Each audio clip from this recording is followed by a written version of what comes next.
Hi, I'm Stevie Fernandez. And I'm Trish Whitmer. Thanks so much for stopping in for another Explore Tulsa. Now Trish, did you know that Leonardo da Vinci is often given credit for coming up for the first idea, the contact lens? Yes, in 1508, The Codex of the Eye, Manual D, is where he wrote about his discovery. Right. Leonardo believed that you could alter your corneal power by either submerging your head in a bowl of water or by wearing a water-filled glass hemisphere over the eye. Talk about your watery eyes. I think we're all just lucky we can pay a visit to Dr. Robert Zoellner and Associates.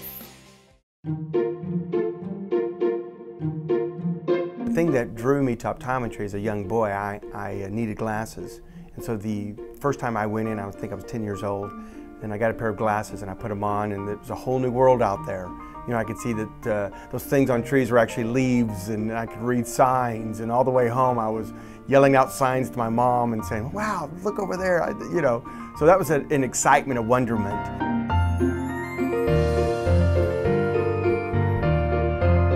I tell people nowadays that I'm kind of an entrepreneur trapped in an optometrist's body. So that was always the driving force of having my own business, and the challenges that came with that were exciting and something I was looking forward to. So when I really got to the threshold of being able to do that, I jumped right in and did it. When I first opened, I was slow. I had one employee, and you know, we would kind of sit around and hey, you know, and of course I started advertising right off the bat. I mean, I think that's important for any business. You've got to get the word out. I started small, of course. My budget was very small back then on the advertising part of it, but I made a commitment to having to be a percentage of my gross revenue. And as my business grew, then my advertising grew, you know. I remember I used to take a picture of me and my staff and put them in the phone book. So I called up one day and I told my wife, I said, come on down and come get in the picture. She said, well, I don't really work there. I said, I don't care, it looks like I've got more employees, so come on down and get the picture. So I think I had like four ladies in the picture. She was one of them, you know, to make it look like I had a bigger staff, you know, that we were busier than we were. So good memories from back then.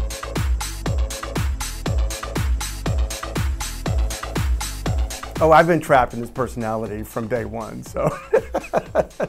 I mean, I think that, you know, you are who you are, and if you try to be somebody else, I mean, people see right through that. So, you know, one of my strengths in business is kind of the marketing and you know, what I bring to that. You know, I have some weaknesses, and I've hired good people to fill those gaps, you know, in my business model. But yeah, what you see is what you get. You know, what you hear on the radio is pretty much me. You know, hey, let's be efficient, let's have a great time, but hey, let's have a little fun along the way too. That doesn't hurt, does it? You know, growing up in a large family and without a lot of money, I knew the importance of value from a very early age. And so whenever I started in practice, that was going to be kind of my flag, if you will, because I was going to bring value. I mean, I remember going to the optical shop as a little boy and having one choice of glasses. It was the only thing we could afford, you know, and that was okay. You know, I could see through them, and they were, you know, they were great glasses, and I enjoyed them, and they changed my life. But I, you know, that's one thing that's always been at the forefront of my marketing, is trying to bring value to eye care. You know, I don't know a lot, but I do know a few things, and that is that people want to come in and they want to get the latest fashion in eyeglasses and sunglasses. They want to get the latest technology in contact lenses and contact lens solutions. They want to come into a wonderful facility. They want to have, they don't want to spend all day doing it. They want to, you know, have efficiencies with their time, because as we all know, we're all busy. They want to get the best eye exam they've ever had, because quite frankly, they want to see through their contacts and glasses clearly. And they want to do this and save money. And that's the formula that I brought in, but with the leading edge always being value.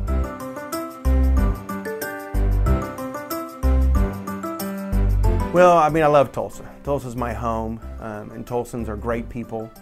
I've thoroughly enjoyed growing up here in Tulsa.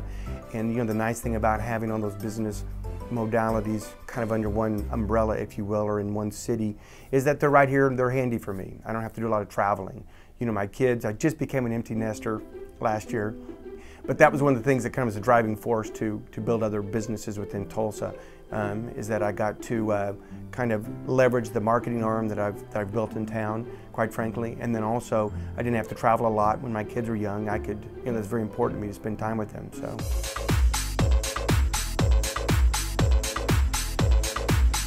I remember when I was just getting out of high school, we had the big oil bust. and it was really bad economic times in Oklahoma, in particular Tulsa. You know, we used to be the oil capital of the world, and then we lost that to another city, and the oil industry just went down. And so, you know, that's kind of the backbone, and it has been the backbone of Tulsa and the surrounding area. And with it doing well, you can see Tulsa just ramping up. So that's exciting, it's encouraging. You know, you hear about big announcements and some of the things that local government has done and the vision that they've cast. And you know, you see big things like that, it just makes you proud. It makes you happy to be, you know, a Tulsan and be part of this community and to add whatever I can add to that.